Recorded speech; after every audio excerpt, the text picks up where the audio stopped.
The morning of September 14, 1812 dawned crisp and clear over the Russian countryside as Napoleon Bonaparte rode at the head of his Grande Armée toward the ancient capital of the Tsars. The emperor sat astride his favorite white Arabian horse Marengo, his weathered face set in contemplation as he gazed ahead at the golden domes and church spires that glinted in the early autumn sunlight. Behind him stretched a column of soldiers that seemed to have no end, their boots raising clouds of dust that hung in the still air like a brown curtain drawn across the landscape.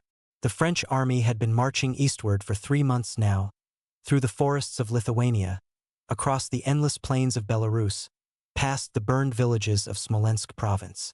What had begun as a grand expedition of 600,000 men from across Europe had been whittled down by disease, desertion, and the relentless Russian strategy of retreat. Yet here they were at last, within sight of Moscow itself, the beating heart of the Russian Empire, the prize that would surely bring Tsar Alexander to his knees and end this campaign that had already cost so much blood and treasure. Napoleon raised his hand and the vast column behind him came to a gradual halt. The silence that followed was profound, broken only by the snorting of horses and the distant lowing of cattle somewhere in the fields beyond. The emperor dismounted and walked forward a few paces, pulling out his telescope to study the city that lay spread before them like a jeweled carpet. Moscow stretched across 7 hills, its white stone walls gleaming in the morning light, its countless churches and monasteries crowned with onion domes of gold and silver that caught the sun and threw it back in brilliant flashes of fire. From this distance, the city appeared magnificent and untouchable, a vision from some fairy tale of old Russia. The Kremlin fortress dominated the center, its red brick walls and towers rising majestically above the Moscow River, while beyond it the city spread in all directions, a maze of streets and squares, gardens and courtyards, palaces and humble wooden houses that seemed to go on forever. Smoke rose from countless chimneys, suggesting the normal life of a great metropolis. Yet something troubled Napoleon as he studied the scene through his lens. The streets appeared strangely empty for such an early hour, lacking the bustle and movement one would expect from a city of 400,000 souls. Marshal Joachim Murat rode up beside his emperor, his flamboyant uniform gleaming with gold braid and his plumed hat casting a shadow across his aquiline features. As King of Naples and Napoleon's brother-in-law, Murat commanded the cavalry of the Grande Armée and had been scouting ahead of the main force for days. His news was troubling but not entirely unexpected. "Sire," Murat said, removing his hat in salute, "my advance guard has encountered no resistance whatsoever. The Russian army under Kutuzov has withdrawn completely from the city. More disturbing still, it appears that most of the civilian population has evacuated as well. The roads leading east are clogged with refugees, nobles in their carriages, merchants with their goods, peasants driving cattle and carrying what possessions they can manage. It seems Governor Rostophin has ordered the evacuation of Moscow." Napoleon nodded slowly, his expression unreadable. Count Fyodor Rostophin, the military governor of Moscow, had already proven himself a formidable adversary through his scorched earth tactics and his ability to inspire the Russian population to resist. If he had indeed ordered the evacuation of the city, it suggested a level of determination that Napoleon found both admirable and troubling. An empty Moscow would provide no leverage over the Tsar, no hostages to guarantee a favorable peace, no means of resupplying his army from the wealth of the ancient capital. What of supplies? Napoleon asked. Surely they could not have removed everything. A city of this size must contain enormous stores of grain, fodder, wine, everything we need to winter our army. Murat's expression grew even more grim. The advance parties report that the granaries appear to have been systematically emptied, sire. What supplies remain are barely sufficient for our immediate needs. It appears the Russians have been planning this evacuation for some time. The emperor fell silent, his mind working rapidly through the implications. Without the resources of Moscow, his army could not remain in Russia through the winter. The supply lines stretching back to Poland were already overstretched and constantly harassed by Cossacks and partisan groups. Yet retreat was unthinkable not after coming so far, not when the political situation in Europe remained so delicate, not when his enemies would interpret any withdrawal as weakness. As if reading his thoughts, Marshal Michel Ney approached on foot, having dismounted from his horse to better examine the terrain ahead. Known as Loup Brave de Braves, the bravest of the brave, Ney commanded the Third Corps and had distinguished himself throughout the campaign with his aggressive tactics and personal courage. His uniform was dusty from the march, and his face bore the weathered look of a soldier who had spent most of his adult life on campaign. "The city lies open before us, sire," Ney reported. "My scouts have found the gates undefended. We could enter Moscow within the hour and establish our headquarters in the Kremlin itself. Whatever Rostophin's intentions, the fact remains that we have achieved what no foreign army has accomplished in centuries. We stand at the gates of the holy city of Russia." Napoleon smiled slightly at Ney's optimism, though his eyes remained troubled. "Indeed, Marshal. Yet I cannot help but wonder if this gift comes with a price we have not yet calculated. Still, we must take what fortune offers us. Order the army to prepare for entry into the city. Have Mortier's young guards secure the Kremlin and establish our headquarters there. Send word to all corps commanders that discipline must be maintained absolutely. Any soldier found looting or molesting civilians will be shot immediately." As his marshals rode off to carry out these orders, Napoleon remained standing at the crest of the hill, gazing down at Moscow with a mixture of triumph and unease. In the distance, church bells began to toll, their bronze voices carrying across the morning air with a mournful cadence that seemed to speak of endings rather than beginnings. The sound sent an involuntary shiver down the emperor's spine, though whether from cold or premonition he could not say. The French army began its descent toward Moscow in the early afternoon, the long columns winding down from the hills like some vast serpent approaching its prey. The autumn sun hung low in the western sky, casting long shadows across the countryside and giving the approaching city an ethereal quality, as if it existed in some realm between dream and reality. The silence that greeted them grew more pronounced as they drew nearer, broken only by the rhythmic tramp of boots on hard-packed earth and the creaking of artillery carriages. As the advance guard reached the outskirts of the city, the emptiness that Marat had reported became starkly apparent. Houses stood with their doors hanging open, revealing dark interiors from which all portable valuables had been removed. Gardens were trampled and disordered, suggesting hasty departures. Occasionally a dog could be seen slinking through the abandoned streets, or a cat would appear briefly in a window before vanishing into the shadows. But of human life there was virtually no sign. The Grande Armée filed through the Dorogomilov Gate like ghosts entering a necropolis. The French soldiers, veterans of campaigns from Egypt to Austria, from Spain to Prussia, had seen many conquered cities, but nothing quite like this. Usually there would be crowds of sullen civilians watching from doorways and windows, or white flags hanging from buildings in token of surrender, or delegations of local officials coming forward to negotiate terms. Here there was only an oppressive silence that seemed to press down upon them like a physical weight. Marshal Mortier led the young guard toward the Kremlin, their uniforms still resplendent despite the long campaign, their bearskin caps towering above their heads as they marched in perfect formation through the deserted streets. As they approached the ancient fortress, its massive walls loomed above them like something from a medieval nightmare, red brick stained dark with age and weathered by countless Russian winters. The great gates stood open, their bronze panels gleaming dully in the afternoon light, as if inviting the invaders to enter and claim their prize. Napoleon himself entered Moscow near sunset, riding through streets that echoed with the hollow sound of his horses' hooves on cobblestones. The emperor had changed into his most magnificent uniform for this moment.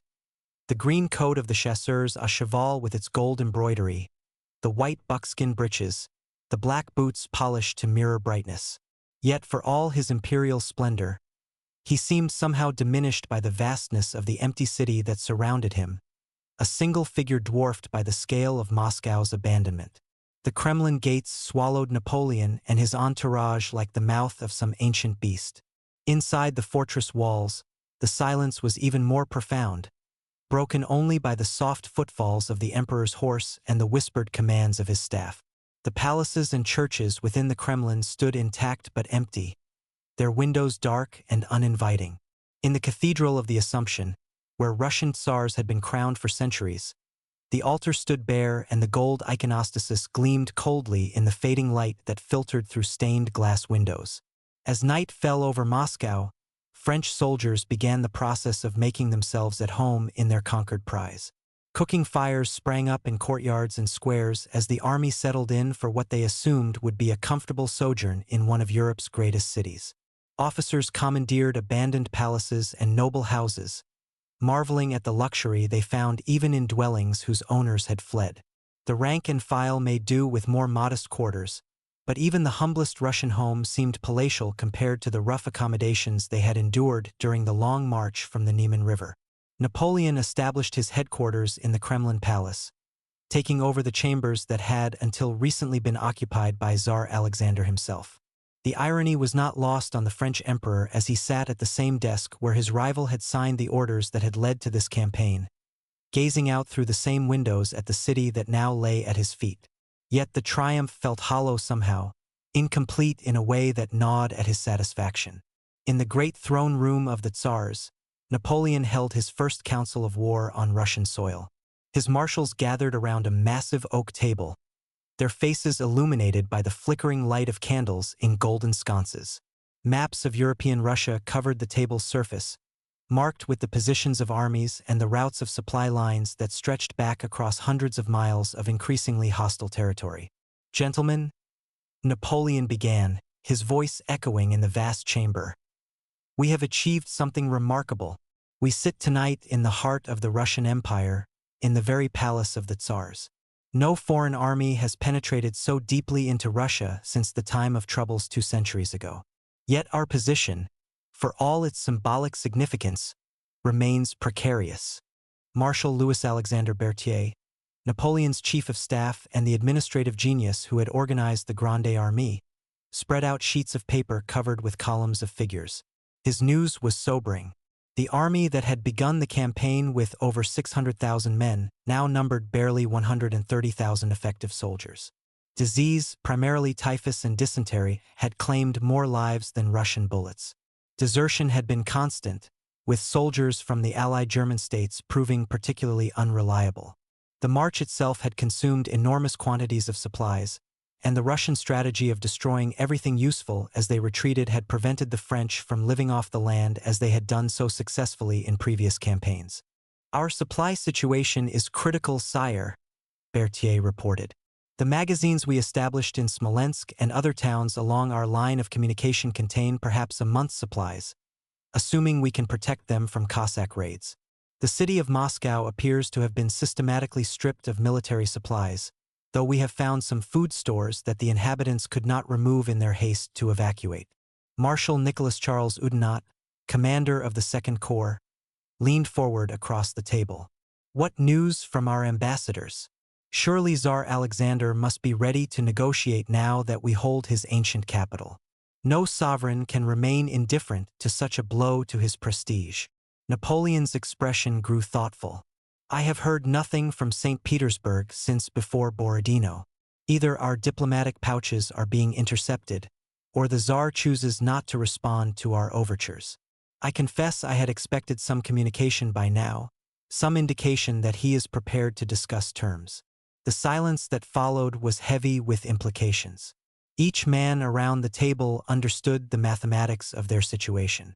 Without a negotiated peace, they could not remain in Moscow through the winter. The city, even if it had not been evacuated, could not support an army of over 100,000 men for 6 months. Yet retreat in the face of an undefeated enemy would be a devastating blow to Napoleon's prestige and to France's position in Europe. As the council continued deep into the night, strange sounds began to drift through the palace windows from the city beyond. At first they were so faint as to be barely audible: the distant crack of breaking wood, the crash of falling masonry, sounds that might have been made by soldiers searching abandoned buildings for useful supplies. But gradually the noises grew more frequent and more ominous, punctuated by occasional shouts and the sound of running feet in the streets below. Marshal Edouard Mortier, Duke of Treviso and commander of the Young Guard, was the first to voice what several of the assembled officers had begun to suspect. "Sire, I fear we may have a discipline problem developing in the ranks. Despite your orders regarding looting, Some of the men may be taking advantage of the situation to help themselves to whatever valuables the inhabitants left behind. Napoleon's jaw tightened. Discipline had always been the foundation of his military success, and the thought that his soldiers might be degenerating into a mob of looters filled him with anger and concern. "Send out patrols immediately," he ordered. "Any soldier found looting is to be arrested and court-martialed. Any officer who fails to maintain discipline in his unit will answer to me personally." But even as Mortier left to carry out these orders, the sounds from the city continued to grow in intensity. What had begun as isolated incidents was clearly spreading, and the nature of the noises suggested something more serious than simple theft. There was a quality to the distant crashes and shouts that spoke of destruction rather than mere appropriation, of violence rather than stealth. Near midnight, as the council was finally breaking up, a young staff officer arrived with disturbing news from the city. Captain Césaire de Sorbier had been making rounds of the French outposts when he observed something that sent him racing back to the Kremlin with all possible speed. "Sire," Sorbier reported breathlessly, "there are fires burning in multiple districts of the city. At first we assumed they were simply cooking fires or perhaps accidents caused by our soldiers settling into unfamiliar quarters.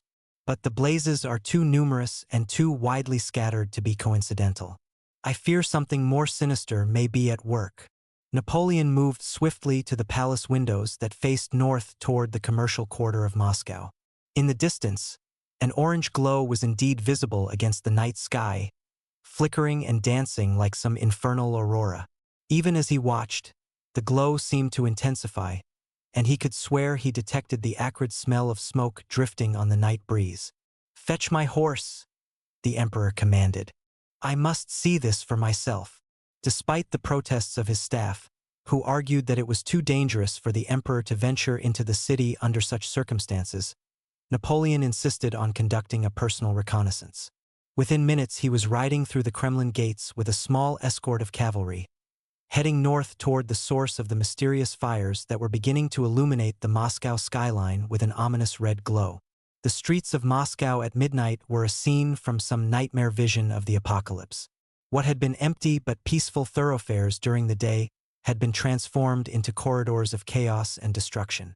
Buildings that had stood intact just hours before now blazed like torches, their windows glowing with the terrible light of unchecked fire. The wooden structures that made up much of the city's residential districts burned with particular fury, sending towers of sparks spiraling up into the night sky where they were caught by the wind and carried to ignite new conflagrations blocks away. French soldiers ran through the streets in apparent panic, some carrying buckets of water in futile attempts to combat blazes that had already grown beyond control, others simply fleeing from the advancing walls of flame. The smoke was beginning to grow thick enough to sting the eyes and catch in the throat, and Napoleon's horse shied nervously at the smell and the crackling roar of burning timber.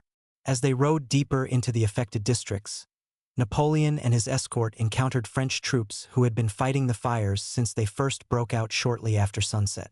Their reports were confused and contradictory, but certain facts began to emerge. The fires had begun simultaneously in multiple locations, suggesting coordination rather than accident. Several soldiers reported seeing shadowy figures moving through the abandoned buildings just before the blazes erupted, figures who vanished into the maze of Moscow's back streets when pursued. Captain Jean-Baptiste Payon de Laux of the artillery approached Napoleon's party with soot-stained uniform and exhaustion written across his features.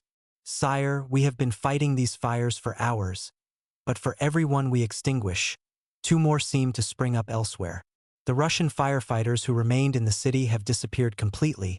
We suspect they have been ordered to withdraw or perhaps even to actively prevent us from controlling the blazes." The implications were staggering. If the fires were indeed the result of deliberate sabotage, it meant that Governor Rostophin had planned not merely to evacuate Moscow but to destroy it rather than allow it to fall intact into French hands. The strategy was ruthless beyond anything Napoleon had previously encountered, a willingness to sacrifice one of Europe's greatest cities rather than see it serve as a base for the invading army. As if to underscore the desperateness of the situation, a tremendous crash echoed from somewhere to the east, followed by a pillar of sparks that rose hundreds of feet into the air. An entire block of buildings had apparently collapsed as the fires weakened their structure, and the wind created by the conflagration was spreading burning debris across an ever-widening area.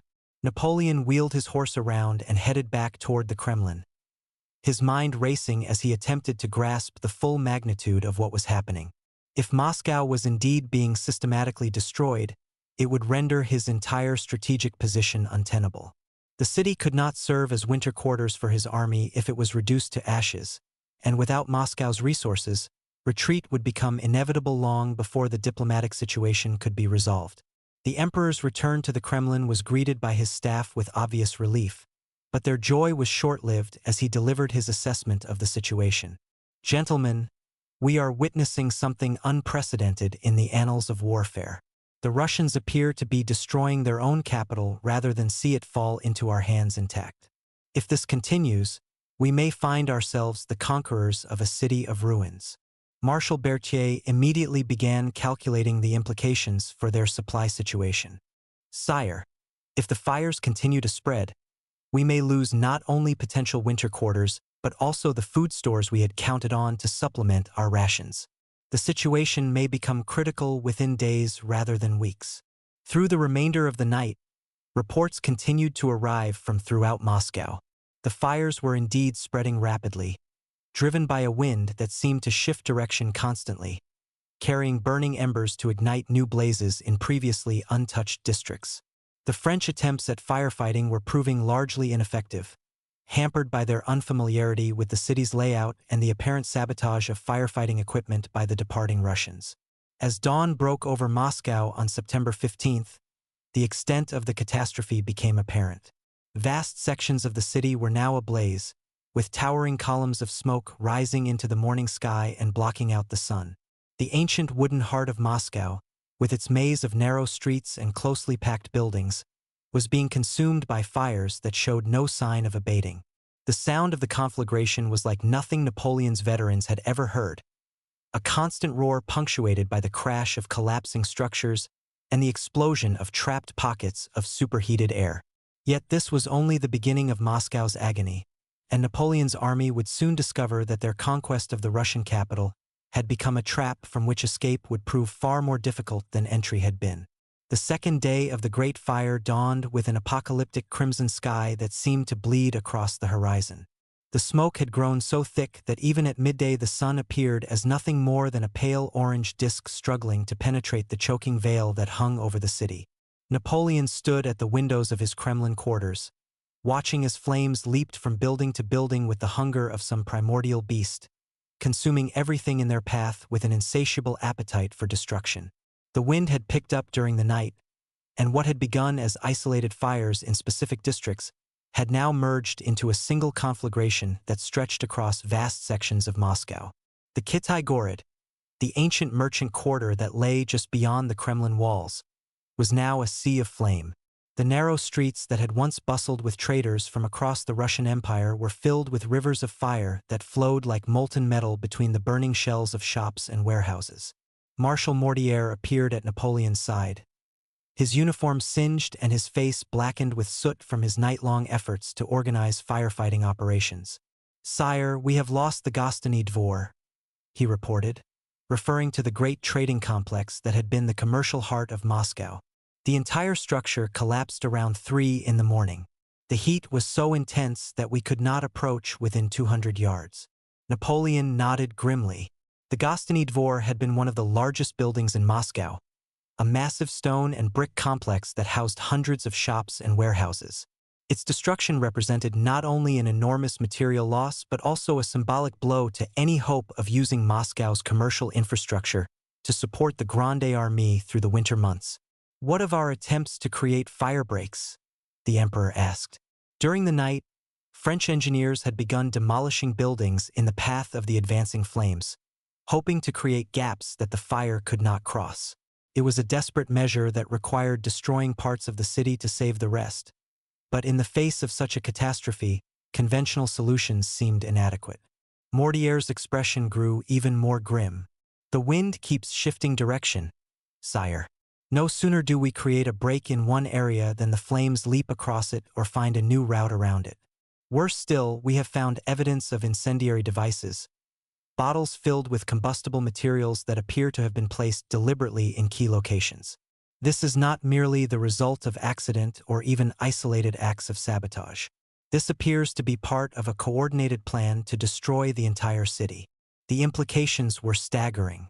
If Governor Rostofin had indeed planned the systematic destruction of Moscow, it represented a level of ruthlessness that exceeded anything in Napoleon's experience of warfare.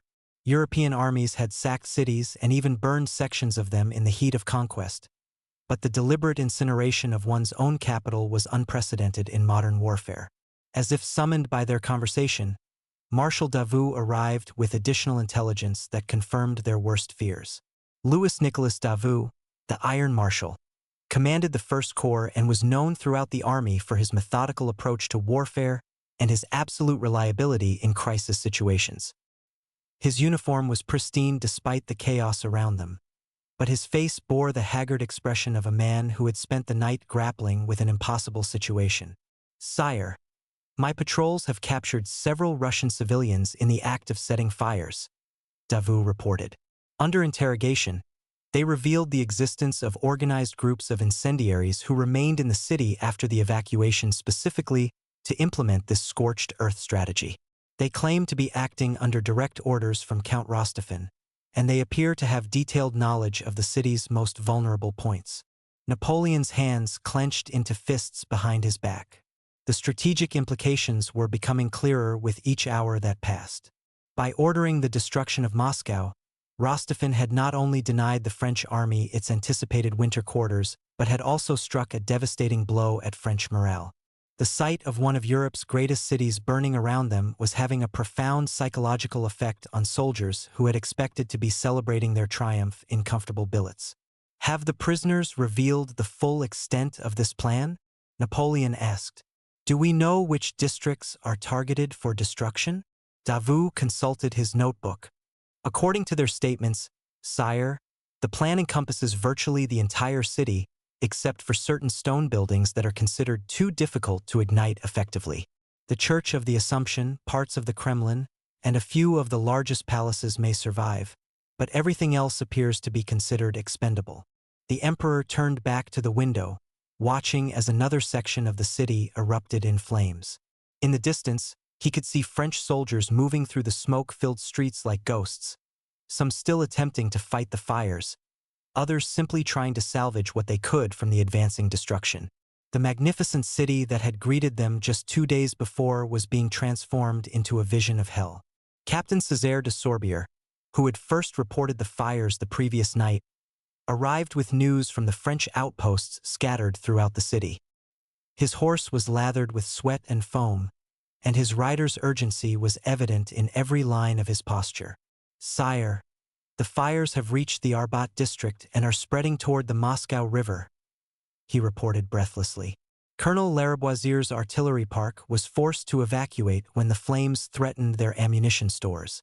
"We have also lost contact with several outposts in the eastern sectors.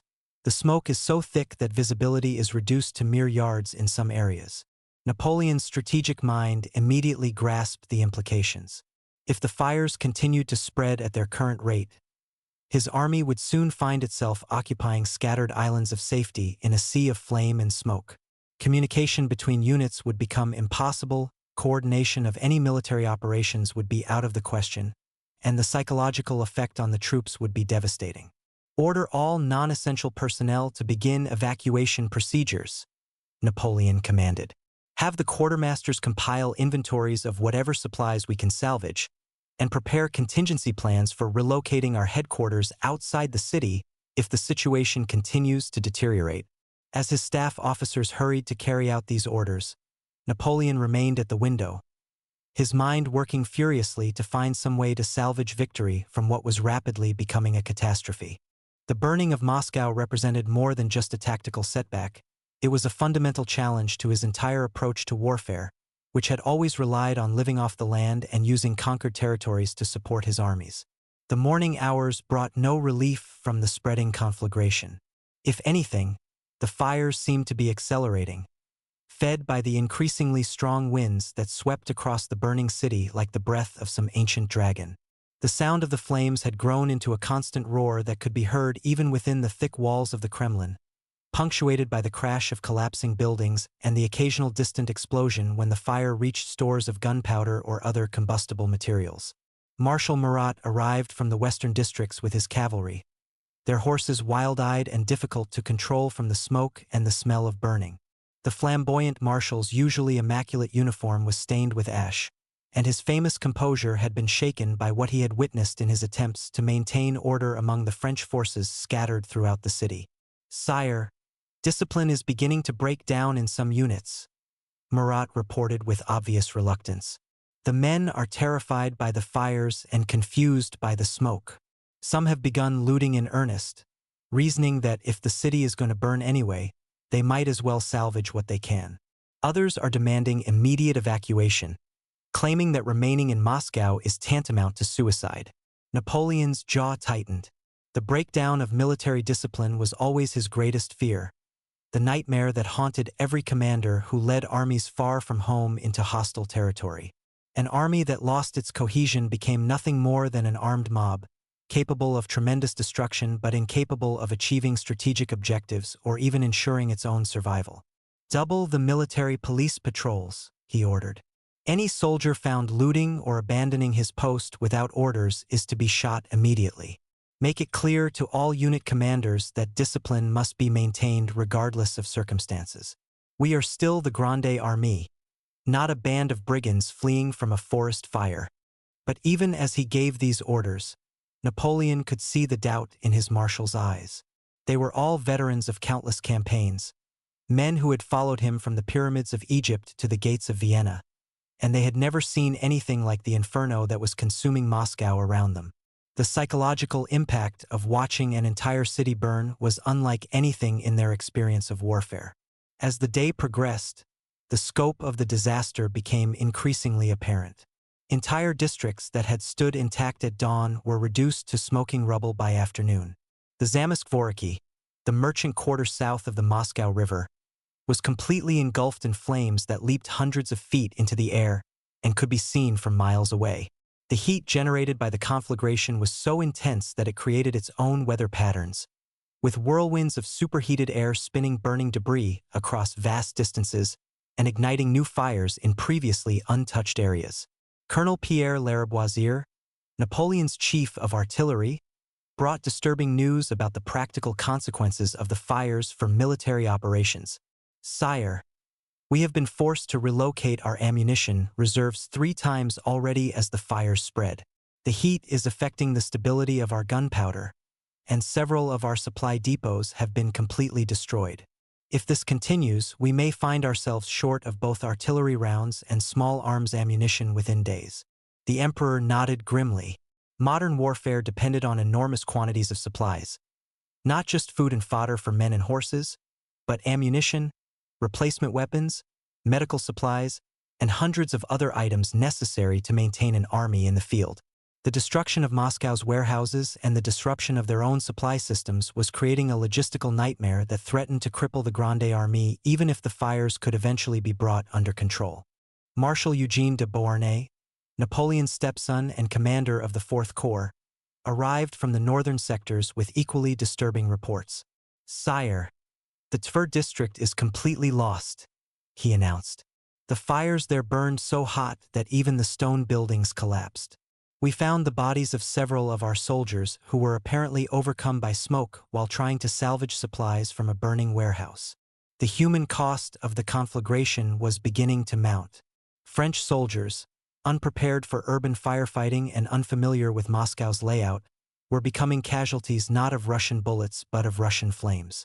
Men who had survived the battlefields of Austerlitz and Jena were being killed by falling timbers and suffocating smoke in the streets of the city they had come to conquer." As evening approached on this second day of the Great Fire, Napoleon held another council of war in the Kremlin throne room. But the atmosphere was markedly different from the confident deliberations of just 2 nights before. The assembled marshals were grim-faced and covered with soot, their magnificent uniforms stained and singed from their efforts to maintain control over their units in the face of the spreading catastrophe. The maps spread across the great oak table now showed not the positions of Russian armies or potential lines of advance, but the progress of the fires through Moscow's districts. Red marks indicated areas completely destroyed, while yellow symbols marked zones where fires were still burning but not yet out of control. The pattern that emerged was terrifying in its comprehensiveness. More than half of Moscow was already gone, and the fires showed no signs of abating. "Gentlemen," Napoleon began, his voice carrying clearly through the vast chamber despite the distant roar of flames. "We face a situation unprecedented in the annals of warfare. Our enemy has chosen to destroy his own capital rather than see it fall into our hands intact. This represents either the desperation of a defeated foe or a level of strategic thinking that exceeds anything we have previously encountered." Marshal Ney leaned forward across the table, his face reflecting the flickering light of the candles. "Sire, my scouts report that the fires have now reached the very walls of the Kremlin. If the wind shifts, we may be forced to evacuate even our headquarters. The situation is becoming untenable." The thought of abandoning the Kremlin, the symbolic heart of Russian power, was almost too bitter for Napoleon to contemplate. To retreat from Moscow after barely 2 days in the city would be a humiliation that would echo across Europe, undermining his authority and encouraging his enemies to renewed resistance. "What of our casualty reports?" Napoleon asked, dreading the answer but needing to know the full extent of the disaster. Marshal Berthier consulted his papers with obvious reluctance. "Sire, we have lost approximately 800 men to the fires, some killed by smoke inhalation, others by collapsing buildings, still others by explosions when flames reached hidden ammunition stores. An additional 2,000 are suffering from smoke-related injuries or burns. These casualties represent the equivalent of an entire regiment lost without fighting a single battle." The silence that followed was heavy with implications. Every man around the table understood that these losses, while serious, were only the beginning. If the army remained in Moscow as the fires continued to spread, the casualties would mount exponentially. Yet retreat would mean abandoning their strategic objectives and facing the long march back to Poland with winter approaching and Russian armies still intact. As if to emphasize the desperateness of their situation, a tremendous explosion echoed from somewhere in the eastern part of the city, powerful enough to rattle the windows of the Kremlin palace. The blast was followed by a pillar of fire that rose high into the night sky, illuminating the smoke clouds with an orange glow that could be seen for miles. "The arsenal," Marshal Mortier said quietly. "The Russians must have left a cache of gunpowder behind, and the fires finally reached it." Napoleon closed his eyes briefly, imagining the destruction that such an explosion must have caused. The Moscow arsenal had been one of the largest military depots in the Russian Empire, and its destruction would not only create a massive crater in the heart of the city, but would also send burning debris raining down across a wide area, potentially igniting new fires in districts that had thus far escaped the conflagration. "Sire," Marshal Davout said carefully, "I believe we must begin to consider the possibility that Moscow cannot be held. If the fires continue at this rate, there will be nothing left to occupy. We may need to fall back to a more defensible position where we can winter the army and continue negotiations with the Tsar from a position of strength." The words hung in the air like an admission of defeat. To abandon Moscow after coming so far, after sacrificing so much, would be to acknowledge that the Russian strategy had succeeded beyond their wildest dreams. Yet the alternative, remaining in a burning city with dwindling supplies and mounting casualties, seemed equally unacceptable. Napoleon rose from the table and walked to the great windows that looked out over the city. In the darkness beyond the glass, Moscow burned like a vision from Dante's Inferno, the flames creating a hellish landscape that seemed to mock their pretensions of conquest. The emperor who had restructured the map of Europe, who had humbled Austria and Prussia, who had placed his brothers on foreign thrones, found himself defeated not by enemy armies but by enemy flames. "We will remain for now," he said finally, his voice barely audible above the distant roar of the conflagration. "Perhaps the fires will burn themselves out, or perhaps the Tsar will finally realize that his ancient capital is being destroyed for nothing and agree to negotiate. But prepare contingency plans for evacuation. If Moscow cannot be saved, We must at least ensure that the Grande Armée survives to fight another day. As the council broke up and the marshals returned to their units scattered throughout the burning city, Napoleon remained at the window, watching his dreams of Russian conquest literally going up in smoke. The Great Fire of Moscow had entered its third day, and already it had transformed one of Europe's greatest cities into a wasteland of ash and rubble. Yet the flames showed no signs of diminishing, and the worst was yet to come. The third dawn over Moscow revealed a city transformed beyond recognition. Where magnificent palaces and ancient churches had stood just days before, there now stretched vast fields of smoldering rubble punctuated by the skeletal remains of stone walls and the twisted metal of collapsed roofs. The smoke had grown so thick that it formed a permanent canopy over the city, blocking out the sun and creating an artificial twilight that seemed to have no end. Napoleon had spent the night pacing the corridors of the Kremlin Palace, unable to sleep as report after report arrived describing the continuing spread of the conflagration. The Great Fire had now consumed more than 3/4 of Moscow, leaving only scattered islands of intact buildings surrounded by seas of destruction. The psychological effect on his troops was becoming increasingly apparent as discipline continued to deteriorate and desertion rates climbed to alarming levels. Marshal Ney arrived at dawn with news that confirmed Napoleon's worst fears about the morale of the Grande Armée. "Sire, I regret to report that 2 companies of the Württemberg Regiment have abandoned their positions without orders and are marching westward along the Smolensk road. When my cavalry attempted to intercept them, they claimed they were acting under direct orders from their king to evacuate Moscow before the entire army was destroyed by the fires." The defection of Allied German troops had been an ongoing problem throughout the Russian campaign, but the burning of Moscow was accelerating the process dramatically. Soldiers from Bavaria, Saxony, and the various Rhine Confederation states had joined Napoleon's army reluctantly, and the sight of Moscow's destruction was convincing many of them that the campaign was doomed to failure. "What of our own troops?" Napoleon asked, though he dreaded the answer. Ney's expression grew even more grim. "Discipline remains largely intact among the Old Guard and the veteran regiments, sire, but even they are showing signs of strain. The constant smoke is affecting their health, and the heat from the fires is making it impossible to rest properly. Many of the men have not slept for 3 days, and exhaustion is taking its toll." Napoleon nodded grimly. An exhausted army was as dangerous to itself as any enemy force. Tired soldiers made mistakes that could prove fatal, and tired officers lost the judgment necessary to maintain effective command. The burning of Moscow was accomplishing what no Russian army had managed to achieve. It was defeating the Grande Armée without firing a shot. As if to underscore the desperateness of the situation, Colonel Auguste de Colbert arrived with his light cavalry regiment, their horses foam-flecked and panicked from their ride through the smoke-filled streets. Colbert himself was barely recognizable, his uniform blackened with soot and his face streaked with perspiration and ash. "Sire, the Sokolniki district has been completely consumed," he reported. The fires there burned so intensely that they created their own wind patterns, spreading burning debris across distances of several miles. "We found evidence that the flames reached temperatures sufficient to melt copper and even some types of bronze. Nothing remains of that quarter but ash and twisted metal." The destruction of Sokolniki represented more than just another district lost to the flames. It had been one of Moscow's newest and most prosperous neighborhoods, filled with modern buildings and wealthy merchants' houses.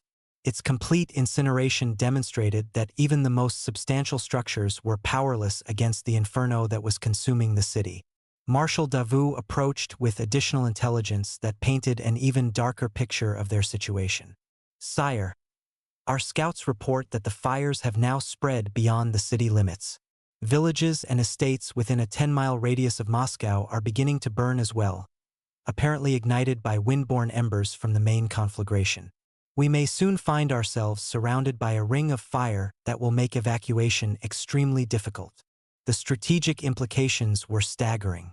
If the countryside around Moscow was also burning, it would eliminate potential sources of forage for their horses and cattle, making any retreat a race against starvation.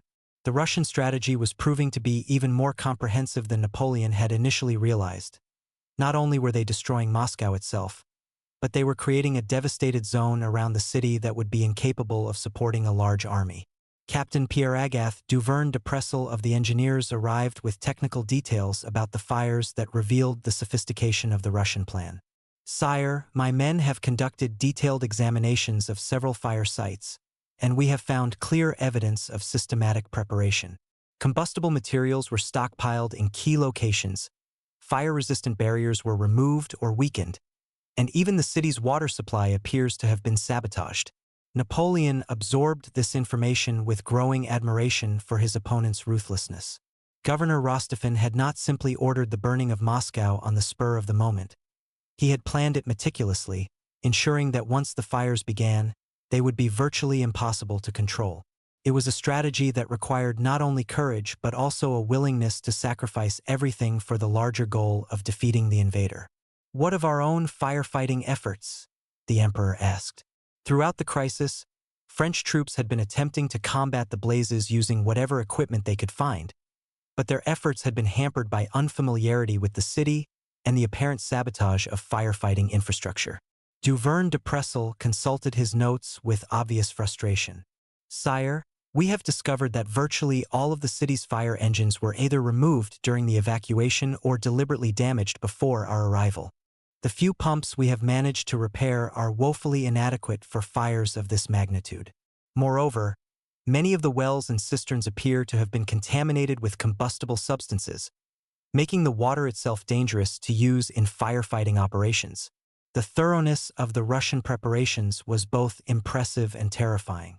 Every aspect of Moscow's infrastructure that might have been useful to the French army had been systematically destroyed or sabotaged. It was becoming clear that Rostophin had been planning this scorched earth strategy for weeks or even months, preparing contingencies that would make French occupation of the city impossible regardless of how quickly they might overcome Russian military resistance. As the morning progressed, the full scope of the third day's destruction became apparent. The fire had now reached the very heart of the old city, consuming ancient churches and monasteries that had stood for centuries. The Church of St. Basil, with its distinctive onion domes, had somehow survived the initial wave of fires, but it was now surrounded by burning buildings on all sides, and its wooden interior had begun to smolder ominously.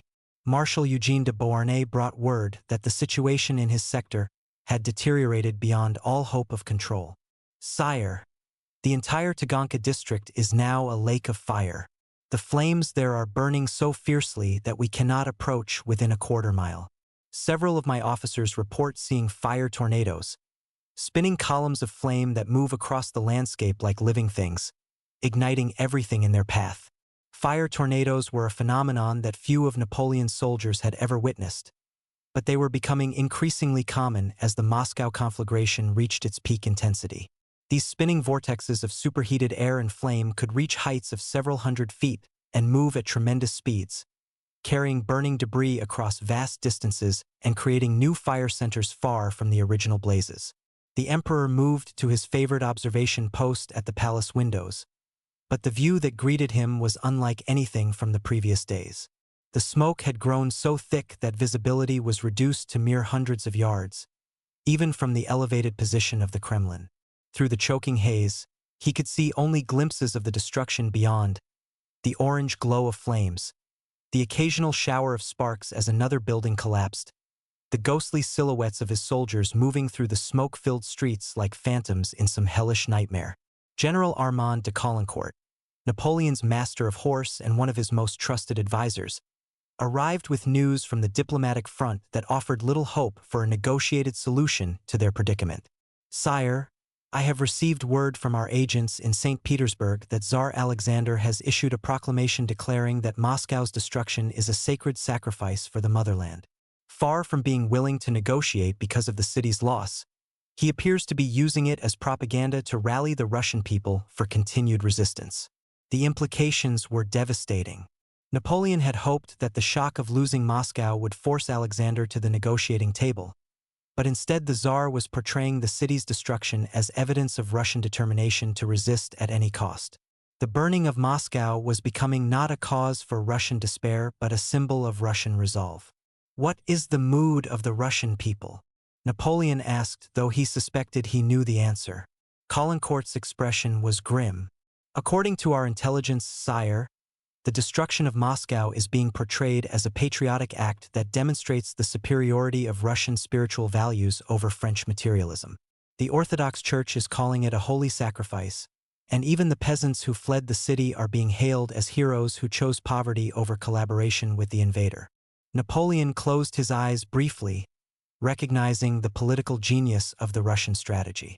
By destroying Moscow, they had not only denied him its resources, but had also created a powerful symbol of resistance that would inspire continued opposition throughout the empire. Every Russian who saw the smoke rising from their ancient capital would be reminded that their leaders were willing to sacrifice everything rather than submit to foreign rule. Marshal Murat returned from another reconnaissance of the burning districts with news that the situation was continuing to deteriorate. "Sire, the fires have now reached the Arbat, and they are spreading toward the Kremlin itself. My cavalry reports that several of the outer buildings of the fortress complex are beginning to smolder. We may need to consider evacuating our headquarters within hours rather than days." The thought of abandoning the Kremlin was almost unbearable, but Napoleon was beginning to realize that he might have no choice. The symbolic importance of remaining in the heart of Russian power was being overwhelmed by the practical necessity of preserving his army and his own life from the advancing flames. Colonel Nicholas Philibert Desmarest of the gendarmerie arrived with intelligence that revealed another disturbing aspect of the crisis. "Sire, we have evidence that some of our own soldiers are contributing to the spread of the fires through careless looting practices. In their eagerness to salvage valuables from abandoned buildings, they are using torches and candles in structures already weakened by smoke damage, inadvertently causing additional blazes." The irony was bitter. French soldiers, in their attempts to profit from the conquest of Moscow, were helping to complete its destruction. The breakdown of discipline that had begun as a response to the fires was now contributing to their spread, creating a vicious cycle that threatened to consume both the city and the army that had come to occupy it. As the afternoon wore on, reports continued to arrive describing the complete collapse of entire sections of the city. The Kremlin itself had become an island of relative safety surrounded by a sea of destruction. But even within its ancient walls, the effects of the Great Fire were becoming apparent. The smoke had penetrated every building, making breathing difficult and eyes water constantly. The heat radiating from the burning city was so intense that even the massive stone walls of the fortress were warm to the touch. General Jean-Baptiste Ebel, Napoleon's chief engineer, brought technical assessments that painted a stark picture of the structural damage being inflicted on what remained of Moscow. "Sire, the heat from the fires is causing catastrophic damage even to buildings that are not directly burning. Stone walls are cracking from thermal stress, metal reinforcements are warping, and even structures that appear intact from the outside may collapse without warning." The implications for military operations were serious. Even if the fires could somehow be brought under control, much of what remained of Moscow would be structurally unsound and potentially dangerous to occupy. The Russian strategy was proving to be remarkably comprehensive. Not only were they destroying the city, but they were making even the ruins dangerous for the occupying army. As evening approached on this third day of the Great Fire, Napoleon convened another emergency council in the Kremlin throne room. But this time, the assembled marshals were fewer in number. Several had been forced to remain with their units to prevent complete collapse of discipline, while others were engaged in desperate attempts to establish secure perimeters around the few intact areas of the city. The maps on the Great Oak Table now showed a city that was almost completely consumed by fire. Red markers indicating total destruction covered perhaps 90% of Moscow's districts, with only a few yellow zones marking areas where fires were still spreading and even fewer green areas indicating sections that remained intact. The Kremlin itself was marked in green, but it was surrounded by an ocean of red that seemed to be closing in from all sides. "Gentlemen," Napoleon began, his voice hoarse from the constant smoke, "we must face the reality of our situation. Moscow is lost, not captured, but destroyed. The question before us now is whether we can salvage anything from this catastrophe or whether we must acknowledge complete defeat and begin immediate withdrawal." Marshal Ney, his uniform now permanently stained with soot and ash, leaned forward across the table. Sire, my men are reporting that the fires have created thermal updrafts so powerful that they are generating their own weather patterns. Lightning strikes caused by the heated air are igniting new fires in areas that had previously escaped the conflagration. We are no longer fighting a fire, we are fighting a force of nature. The phenomenon Ney described was indeed occurring as the Great Fire reached its peak intensity. The enormous heat generated by the burning city was creating convection currents that rose high into the atmosphere, forming clouds and generating electrical discharges that rained down as lightning strikes on the surrounding countryside. Moscow had become a gigantic furnace that was creating its own climate system. Marshal Davout presented casualty figures that confirmed the desperateness of their situation. Sire, we have now lost over 1,500 men to the fires and smoke-related injuries. An additional 3,000 are suffering from respiratory problems that make them unfit for duty. We are losing the equivalent of a division without fighting a single battle against Russian forces. The human cost of the conflagration was mounting faster than Napoleon had feared possible. These were not merely statistics but veteran soldiers, men who had marched with him from the Atlantic to the gates of Moscow, now being claimed by an enemy they could not fight with muskets and cannon. General Henri Bertrand, Napoleon's chief engineer, presented structural assessments that made evacuation seem increasingly urgent. Sire, the heat from the fires is now affecting the foundations of the Kremlin itself. Several of the outer walls are showing stress fractures, and the palace buildings are beginning to suffer smoke damage that could compromise their structural integrity. I cannot guarantee the safety of these headquarters much longer. The thought that even the ancient fortress of the Kremlin might fall victim to the fires was almost too much for Napoleon to contemplate. If the symbol of Russian power itself could not withstand the conflagration, what hope was there for preserving anything of value from their conquest of Moscow? As the council continued through the night, the sound of the Great Fire provided a constant backdrop to their deliberations. The roar of flames consuming vast sections of the city mingled with the crash of collapsing buildings and the occasional distant explosion as the fire reached hidden caches of gunpowder or other combustible materials. It was the sound of an empire's ancient capital dying in agony, and it haunted every word spoken in the Kremlin throne room.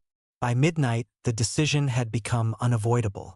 Moscow could not be saved, and remaining in the city would mean watching the Grande Armée destroy itself without achieving any strategic objective. The Great Fire had accomplished what Russian armies had been unable to do. It had defeated Napoleon Bonaparte through the simple expedient of denying him the prize he had come so far to claim. Yet even as the emperor prepared to order the evacuation of Moscow, the fires were entering their most destructive phase, and the worst devastation was still to come. The fourth day of the Great Fire dawned with an intensity that defied all previous experience.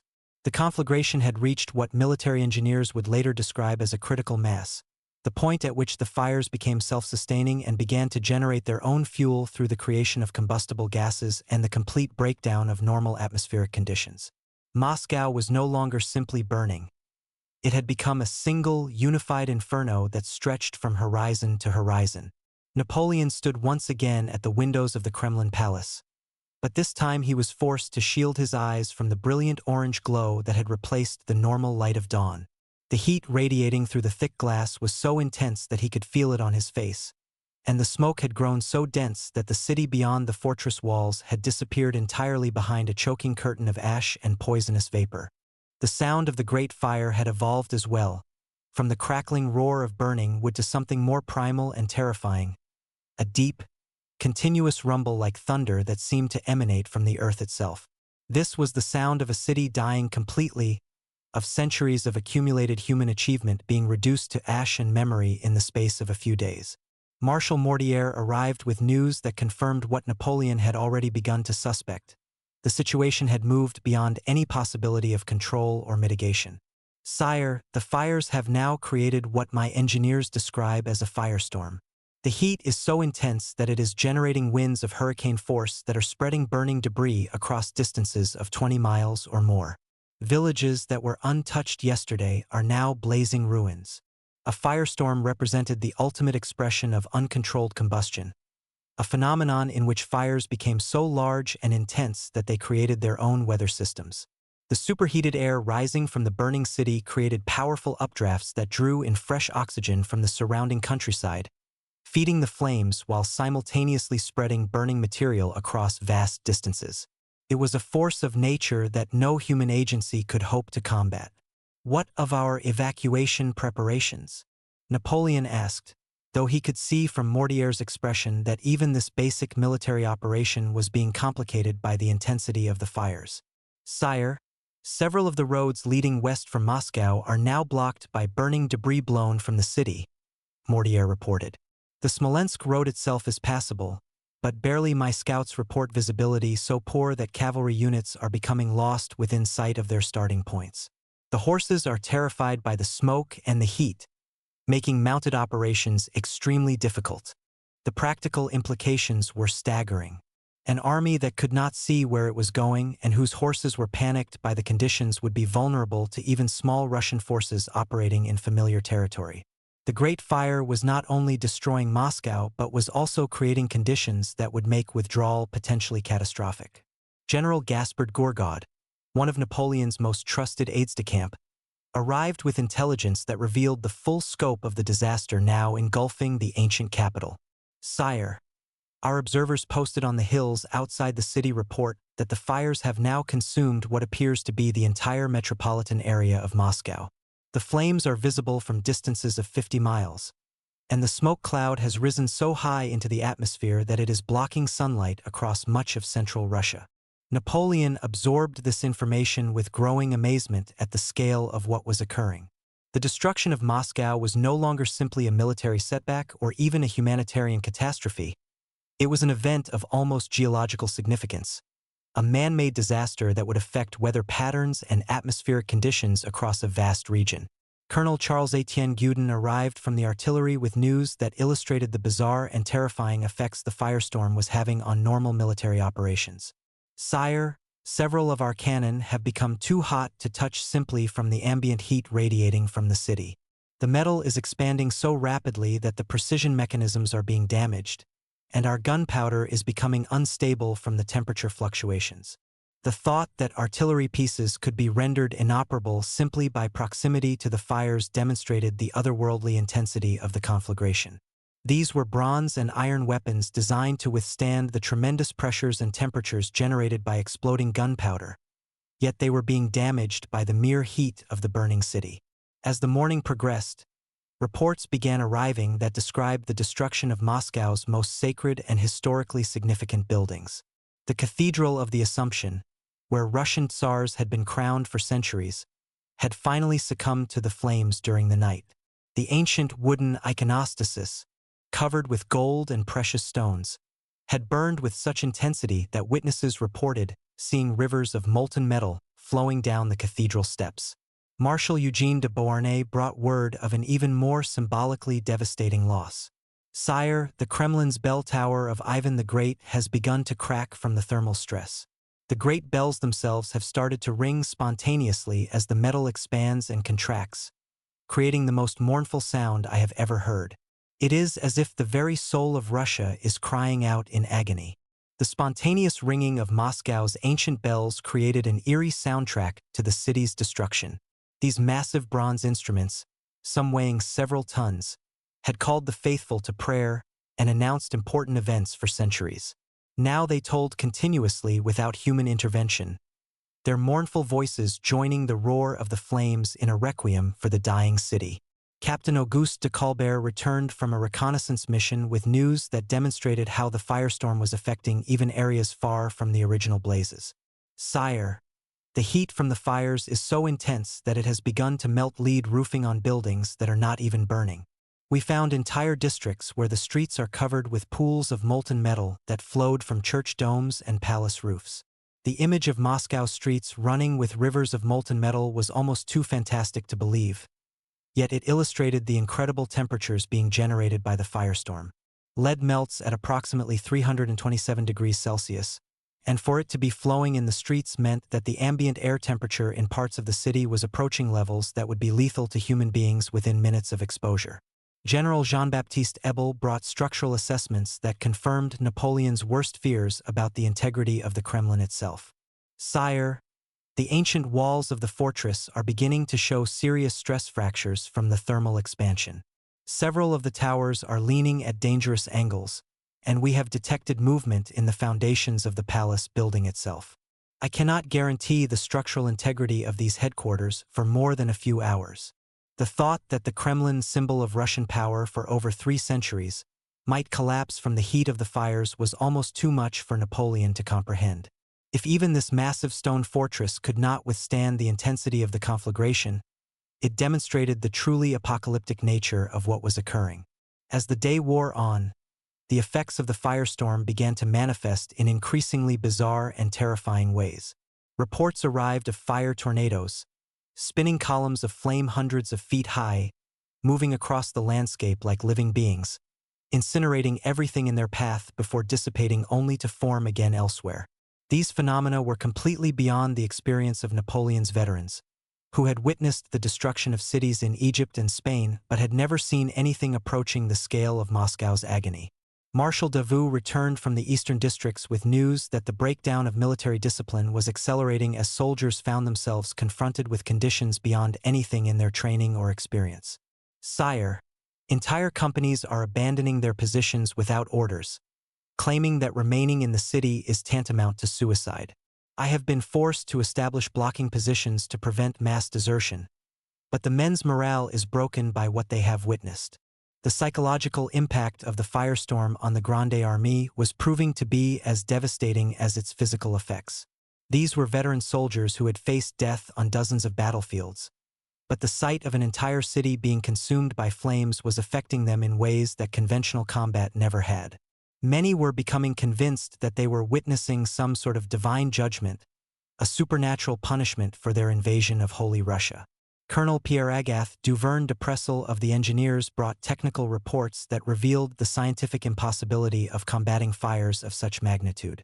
"Sire, we have calculated that the firestorm is now consuming oxygen at a rate that exceeds the atmosphere's ability to replenish it in the immediate area. In some districts, our men are reporting difficulty breathing even in open areas, and several have collapsed from what appears to be oxygen deprivation." The concept that a fire could actually consume the oxygen in the air was terrifying in its implications.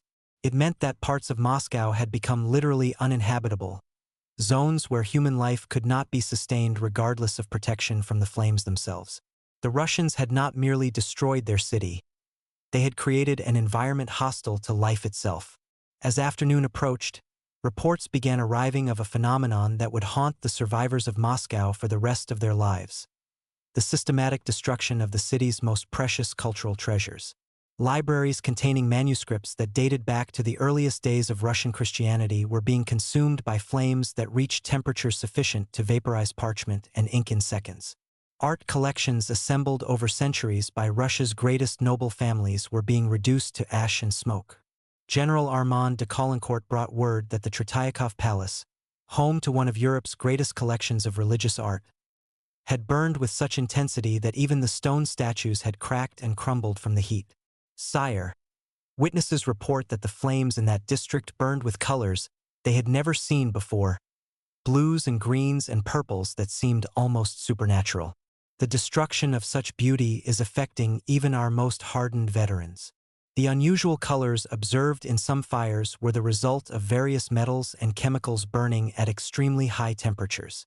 Copper produced green flames, potassium created purple, and various other compounds contributed to the otherworldly palette that gave some sections of the firestorm an almost mystical appearance. To soldiers who had never encountered such phenomena, it must have seemed like evidence that they were witnessing something beyond natural explanation. Marshal Murat returned from the commercial districts with reports that illustrated how the breakdown of military discipline was contributing to additional destruction.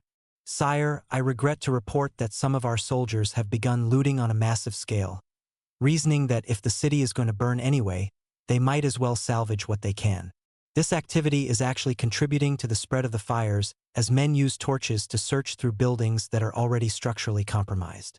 The irony was bitter. French soldiers, driven by greed and panic, were helping to complete the destruction of the city they had come to conquer. The breakdown of discipline that had begun as a response to the fires was now accelerating their spread, creating a feedback loop that was hastening Moscow's complete annihilation. As evening approached, Napoleon made the decision that he had been avoiding for days. Standing in the throne room of the Kremlin, surrounded by his marshals and with the roar of the firestorm clearly audible through the ancient walls, he delivered the order that would mark the effective end of his Russian campaign. Gentlemen, we can no longer maintain the fiction that Moscow can be held or that our position here serves any strategic purpose. The city is lost beyond any hope of recovery, and remaining here serves only to destroy our army without achieving any military objective. We will begin immediate evacuation of all personnel and salvageable equipment. The silence that followed was heavy with the weight of defeat. Every man in the room understood that this moment marked not just the abandonment of Moscow but the failure of the entire Russian campaign. The dreams of forcing Tsar Alexander to negotiate, of wintering the Grande Armée in comfort while dictating terms to Europe, of adding the Russian Empire to Napoleon's list of conquered territories, all of these ambitions were going up in smoke along with the ancient capital. Marshal Ney was the first to speak, his voice barely audible above the distant roar of flames. "Sire, the withdrawal will be extremely dangerous under these conditions.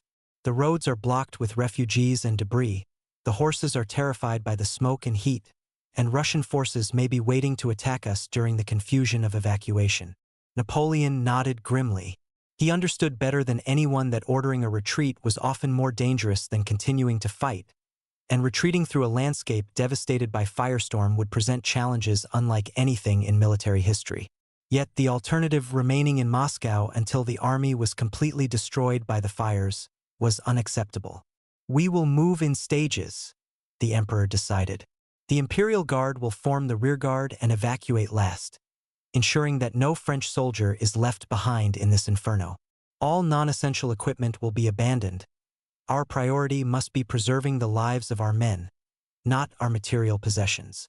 As his marshals began making preparations for what would prove to be one of the most difficult military withdrawals in history, Napoleon remained for a few final moments at the windows of the Kremlin Palace. Beyond the glass, Moscow continued its death agony, the firestorm now so intense that individual buildings could no longer be distinguished in the universal conflagration. The Great Fire had accomplished what Russian armies could not. It had defeated Napoleon Bonaparte and forced him to abandon his conquests without achieving any of his strategic objectives. As he prepared to leave the palace of the Tsars for the last time, the emperor could not help but admire the ruthless genius of his opponent's strategy, even as he mourned the destruction of one of Europe's greatest cities. The fourth day of Moscow's burning was ending, but the firestorm showed no signs of abating. If anything, it seemed to be entering a new phase of intensity that would make the previous day's destruction seem mild by comparison. The fifth dawn over Moscow brought with it the first subtle signs that the Great Fire might finally be reaching the limits of its fuel supply. The brilliant orange glow that had dominated the horizon for days was beginning to show patches of deeper red, suggesting that in some areas the firestorm was beginning to consume the last available combustible material. Yet this transition from active conflagration to smoldering devastation brought little comfort to Napoleon and his rapidly dwindling forces. The emperor had spent the night supervising the initial stages of the evacuation, watching as his carefully organized military machine began the complex process of extricating itself from the burning city. In the courtyard of the Kremlin, soldiers of the Imperial Guard loaded wagons with the most essential supplies while abandoning equipment that had been carefully transported across half of Europe. The sight of veteran campaigners discarding weapons and gear that had served them faithfully through a dozen battles was a visible symbol of how completely the situation had deteriorated. Marshal Berthier approached with the latest casualty reports, and the figures he presented were staggering in their implications for the future of the Grande Armée. "Sire, we have now lost over 3,000 men to the fires and smoke-related injuries, with an additional 5,000 suffering from respiratory ailments that render them unfit for active service. These casualties represent nearly 10% of our effective strength, lost without engaging a single Russian soldier." Napoleon absorbed these figures with growing despair. The Grande Armée had entered Russia with over 600,000 men, but disease, desertion, and the long march had already reduced their numbers dramatically before reaching Moscow. Now the fires were claiming thousands more, leaving him with a force that was becoming increasingly inadequate for the challenges that lay ahead. "What of our supply situation?" the emperor asked, though he already suspected the answer would be equally discouraging. Berthier consulted his notes with obvious reluctance.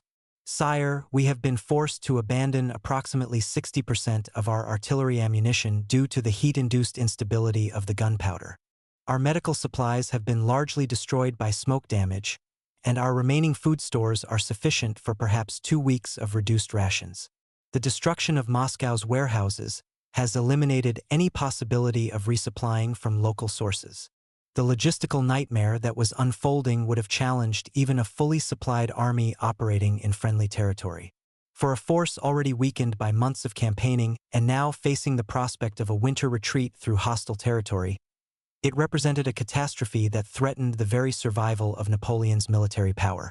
Colonel Auguste de Colbert returned from a reconnaissance of the evacuation routes with news that complicated their withdrawal plans even further. "Sire, the fires have spread far beyond the city limits, creating a zone of devastation that extends for miles in every direction. The main roads are littered with debris blown from the burning city, and several bridges have collapsed from the intense heat. Our movement will be severely constrained." The systematic destruction of transportation infrastructure represented another aspect of the Russian strategy that was only now becoming apparent. By creating conditions that made movement difficult, the fires were ensuring that the French retreat would be slow and vulnerable to attack by Russian forces operating in familiar territory. General Jean-Baptiste Ebel brought engineering assessments that revealed the full extent of the damage to Moscow's physical infrastructure. "Sire, our surveys indicate that over 95% of the city's buildings have been completely destroyed. Of the remainder, most are structurally unsound and may collapse without warning. Moscow, as a functioning urban center, has ceased to exist." The completeness of the destruction was almost impossible to comprehend.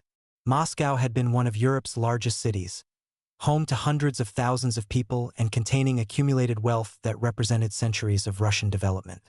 Now it was little more than a vast field of ash and rubble, a wasteland that would take decades to rebuild even under the best of circumstances. As the morning progressed, reports began arriving that described the gradual transition from active firestorm to smoldering devastation. Captain Césaire de Sorbier, who had been monitoring the fires since their inception, brought news that suggested the worst of the conflagration might finally be passing. "Sire, our observers report that the fires in the eastern districts appear to be burning themselves out due to lack of fuel. The temperature in those areas is dropping, and the smoke is becoming less dense. However, the western portions of the city are still burning fiercely, and new fires continue to break out as hidden caches of combustible material are exposed by the collapse of buildings. The uneven pattern of the fire's decline meant that evacuation would remain dangerous and difficult for days to come. Areas that appeared safe could suddenly burst into flame as the shifting ruins exposed new fuel sources, while the constantly changing wind patterns created by the fires made it impossible to predict which routes would remain passable. Marshal Mortier arrived with news about the psychological state of the troops that revealed another dimension of the crisis facing the Grande Armée. "Sire, many of our soldiers are reporting nightmares and symptoms of what our surgeons describe as nervous exhaustion. The constant exposure to smoke, heat, and the sight of such massive destruction is affecting their mental capacity for combat operations." The concept of psychological trauma resulting from witnessing extreme destruction was not well understood in the early 19th century, but Napoleon's medical officers were beginning to recognize that the burning of Moscow was affecting his soldiers in ways that went beyond physical injury. Men who had remained steady under artillery bombardment were becoming unreliable when faced with the otherworldly spectacle of an entire city consumed by flames. General Armand de Caulaincourt brought diplomatic intelligence that confirmed Napoleon's worst fears about the broader strategic implications of Moscow's destruction. "Sire, our agents report that news of the fires has reached London and Vienna. The British are portraying the burning of Moscow as evidence that our Russian campaign has failed, while the Austrians are beginning to question their alliance with France." The political ramifications of the Moscow disaster were spreading across Europe as quickly as news could travel. Napoleon's enemies were interpreting the destruction of the Russian capital not as a tactical setback but as a strategic defeat that demonstrated the limits of French military power. Every day that passed without a negotiated settlement with Tsar Alexander was allowing his opponents to organize new coalitions against him. As afternoon approached, Napoleon made a decision that would haunt him for the rest of his life. Standing in the ruins of what had once been the throne room of the Tsars, surrounded by the remnants of his staff and with the sound of distant flames still audible through the cracked walls, he formally acknowledged what had become undeniable. "Gentlemen, the Russian campaign is over. We came to Moscow seeking a decisive victory that would force Tsar Alexander to negotiate, but instead we have found only destruction and defeat. Our remaining objective must be to preserve what we can of this army and return to France with sufficient force to defend our empire against the enemies who will certainly unite against us when news of this disaster becomes known." The words hung in the smoke-filled air like a funeral oration for the dreams of European conquest that had driven Napoleon's ambitions for over a decade. Every marshal in the room understood that this moment marked not just the end of a campaign but potentially the beginning of the end of the Napoleonic Empire itself. Marshal Ney, ever the optimist, attempted to find some positive aspect in their situation. "Sire, while we have lost Moscow, we have not lost the war. The Russian army remains largely intact but has avoided decisive battle. If we can withdraw our forces successfully and winter them in Poland, we may yet find opportunities to resume offensive operations in the spring." But Napoleon's expression remained grim as he contemplated the mathematics of their situation. "Marshal Ney, we entered Russia with over 600,000 men. We now have perhaps 90,000 effective soldiers remaining. Even if we succeed in withdrawing to Poland without further losses, which is highly unlikely, we will face the prospect of renewed war with greatly reduced forces and enemies who have been encouraged by our setbacks." The evacuation of the Kremlin began in earnest during the afternoon of the fifth day, with French soldiers carefully removing whatever equipment and supplies could be salvaged while abandoning everything else to the advancing flames. The symbolic weight of this moment was not lost on any of the participants. They were abandoning the seat of Russian power after holding it for less than a week, leaving behind them a city reduced to ash and rubble. Napoleon himself remained until the very last moment, standing at the windows of the palace and watching as the final organized units of his army filed out through the Kremlin gates. The sight of the Grande Armée in retreat was painful beyond description. These same soldiers had marched triumphantly through the streets of Vienna and Berlin, had camped in the palace of the Habsburgs and dictated terms to Prussian kings. Now they were fleeing from a burning city like refugees from some natural disaster. Colonel Nicholas Philibert Desmarest of the Gendarmerie brought the final intelligence reports from within the city, and his news confirmed that the end of Moscow as a functioning urban center was now complete. "Sire, our last patrols report that the fires have now consumed everything that can burn. What remains is a landscape of ash and rubble, punctuated by the skeletal remains of stone buildings and the twisted metal of collapsed roofs. There is no longer anything left to save or occupy." The thoroughness of the destruction was almost artistic in its completeness. Governor Rostopchin's scorched earth strategy had succeeded beyond even his most optimistic projections. Not only had he denied the French army the resources of Moscow, but he had created a wasteland that would serve as a permanent reminder of the price of invading Holy Russia. As evening fell over the burning ruins of Moscow, Napoleon finally departed the Kremlin for the last time. Mounted on his faithful horse Marengo, he rode slowly through the fortress gates and into the smoke-filled streets beyond, following the route that would take him and the remnants of his army westward toward the long road home. Behind him, the fires continued to burn with diminished but still terrible intensity. The great churches and palaces that had defined Moscow's skyline for centuries were now nothing more than memory and ash. The city that had represented the heart of the Russian Empire, the prize that was supposed to have brought Tsar Alexander to his knees, had chosen destruction over submission. The withdrawal from Moscow would prove to be even more challenging than the conquest had been swift. As the Grande Armée began its long retreat across the devastated Russian countryside, with winter approaching and enemy forces gathering on all sides, Napoleon could not have imagined that the burning of Moscow was only the beginning of a catastrophe that would ultimately destroy not just his Russian campaign but his entire European empire. The fifth day of the Great Fire was ending, but its consequences would echo across the continent for years to come. Moscow had died so that Russia might live, and in that sacrifice lay the seeds of Napoleon's ultimate downfall. The final days of the Grande Armée's occupation of burning Moscow unfolded like the closing acts of some ancient tragedy, with each hour bringing new evidence that the Emperor's Russian adventure had transformed from triumph to catastrophe. The sixth day dawned with an eerie silence that seemed almost more ominous than the previous day's roaring flames. The great firestorm was finally exhausting itself, not through human intervention but through the simple mathematics of destruction. There was simply nothing left to burn in vast sections of what had once been Europe's largest city. Napoleon spent these last hours in Moscow conducting a systematic assessment of the disaster that had befallen his army and his empire. Walking through the smoke-filled corridors of the Kremlin Palace, he paused frequently at windows that now looked out upon a landscape transformed beyond recognition. Where magnificent districts had stood just a week before, there now stretched endless fields of ash and debris, punctuated by the blackened skeletons of stone buildings and the twisted remnants of metal roofing that had melted and resolidified into grotesque sculptures. The Emperor's personal physician, Baron Dominique Jean Larrey, arrived with medical reports that illustrated the long-term health consequences the fires would have on the surviving members of the Grande Armée. "Sire, we are treating hundreds of cases of severe respiratory damage caused by prolonged exposure to smoke and toxic fumes. Many of these men will never fully recover their lung capacity, and I suspect we will see increased mortality rates for years to come as a result of their experiences in Moscow." The implications extended far beyond the immediate military situation. These were veteran soldiers whose reduced physical capacity would affect not only their own futures but also France's ability to field effective armies in the conflicts that would surely follow the failure of the Russian campaign.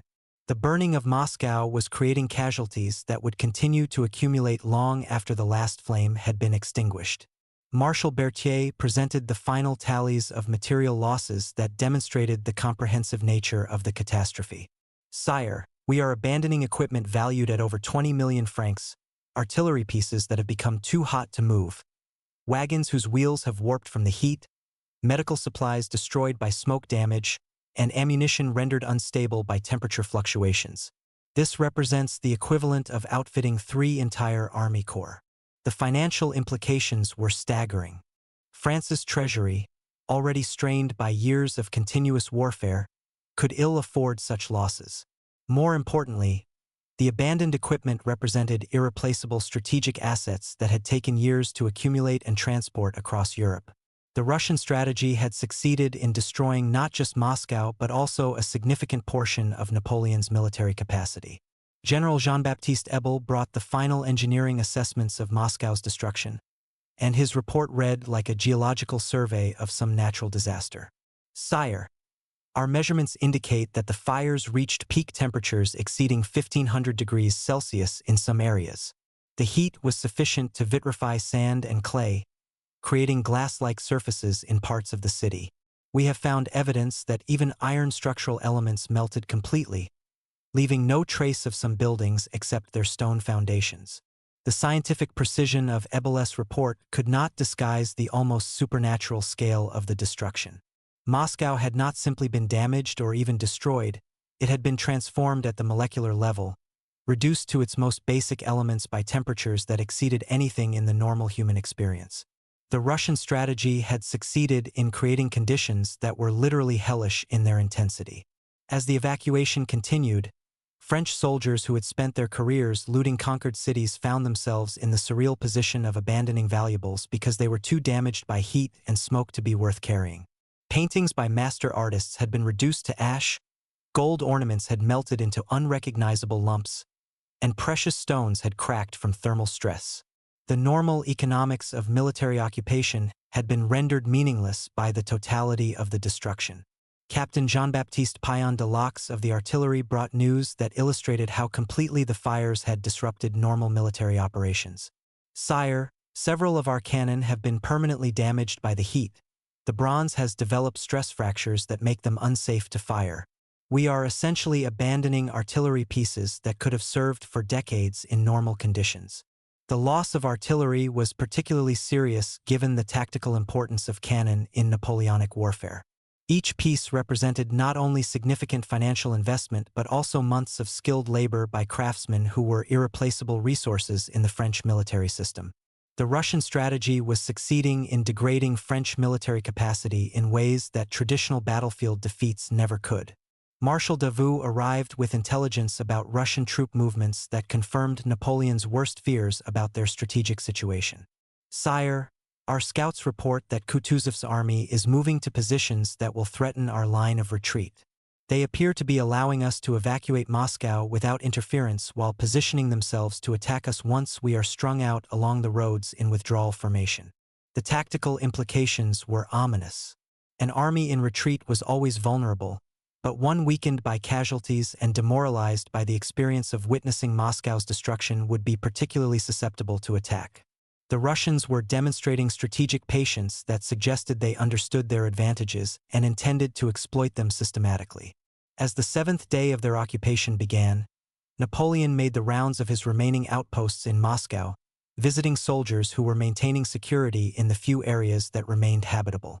The psychological impact of the fires on these men was evident in their hollow expressions and nervous mannerisms. These were veterans who had faced death in dozens of battles, but the experience of watching an entire city burn around them had affected them in ways that conventional combat never had.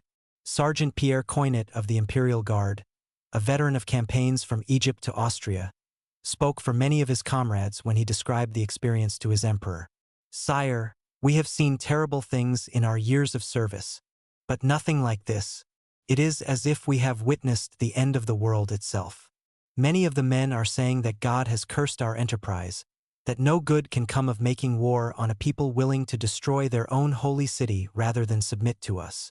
The religious interpretation that many soldiers were placing on Moscow's destruction reflected their inability to comprehend the strategic logic behind such extreme measures. To men raised in Catholic France, where cities were treasures to be preserved and protected, the willingness to destroy Moscow seemed almost satanic in its implications. Napoleon himself was struggling with similar questions as he contemplated the broader meaning of what had occurred.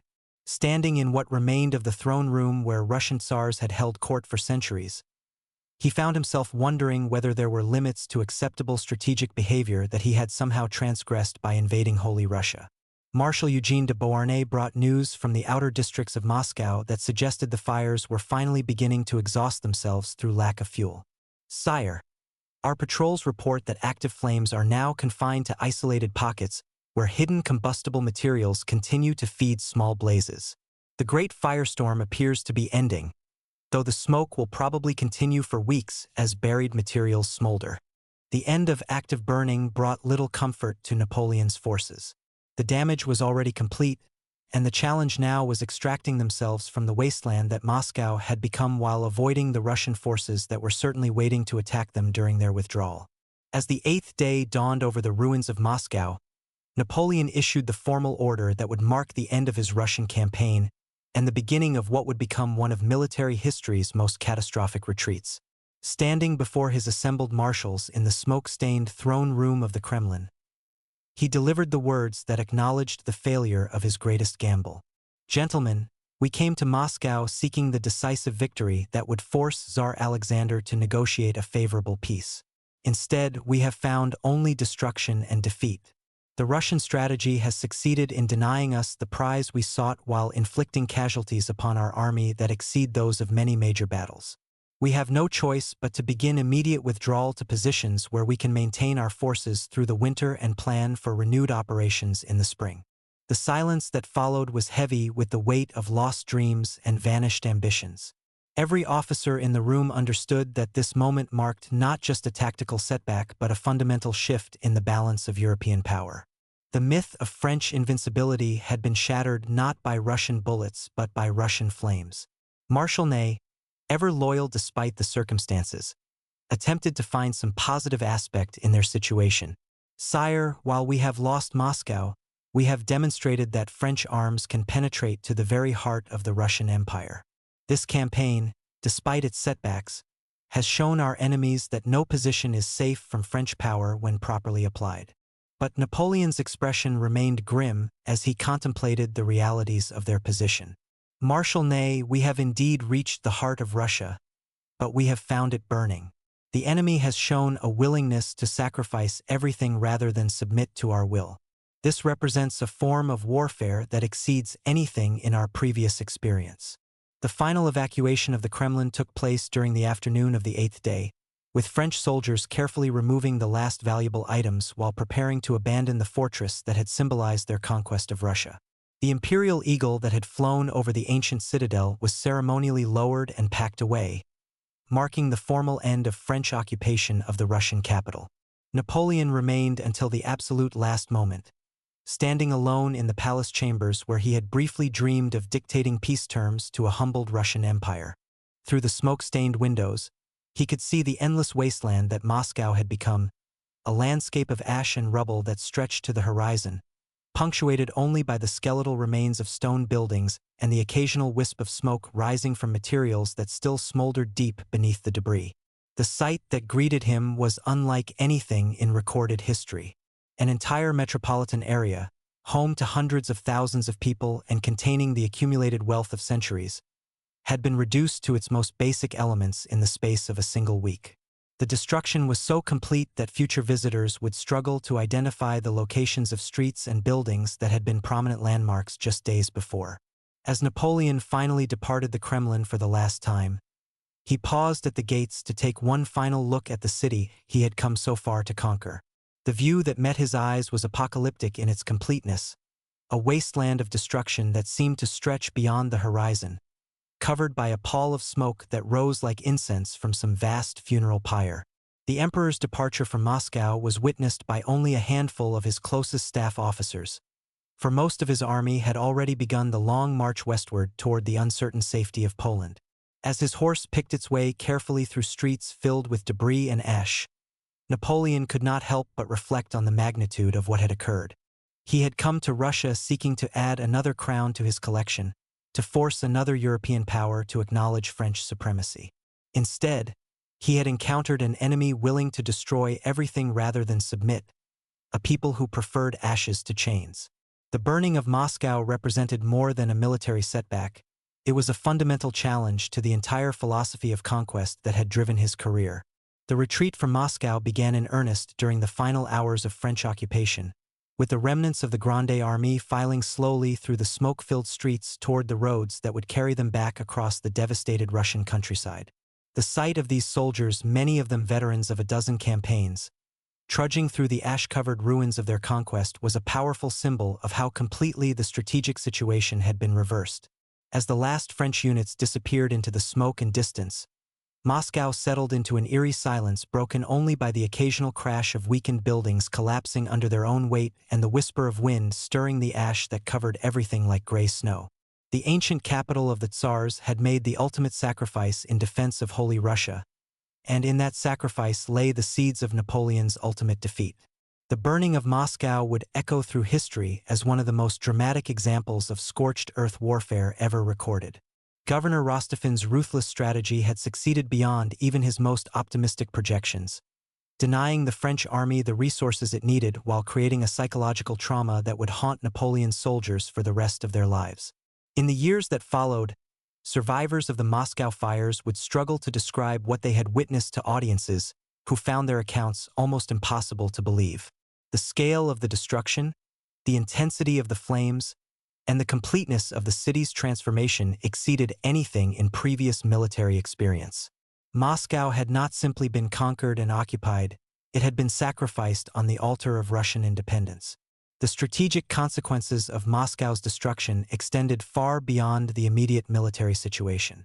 News of the fires spread across Europe like wildfire itself, encouraging Napoleon's enemies and demonstrating that the French Empire was not invincible. The myth of Napoleonic supremacy, carefully cultivated through years of victories, began to crumble as quickly as Moscow's buildings had collapsed in the flames. As night fell over the smoldering ruins of what had once been Europe's largest city, a profound silence settled over the wasteland that stretched from horizon to horizon. The Great Fire of Moscow was finally ending, but its consequences would reshape the map of Europe and ultimately lead to the downfall of the man who had once seemed destined to rule the continent. In the distance, barely visible through the smoke and haze, The last elements of Napoleon's retreating army disappeared into the gathering darkness, beginning a withdrawal that would become one of military history's greatest disasters. Behind them lay the ashes of their ambitions and the ruins of a city that had chosen death before dishonor.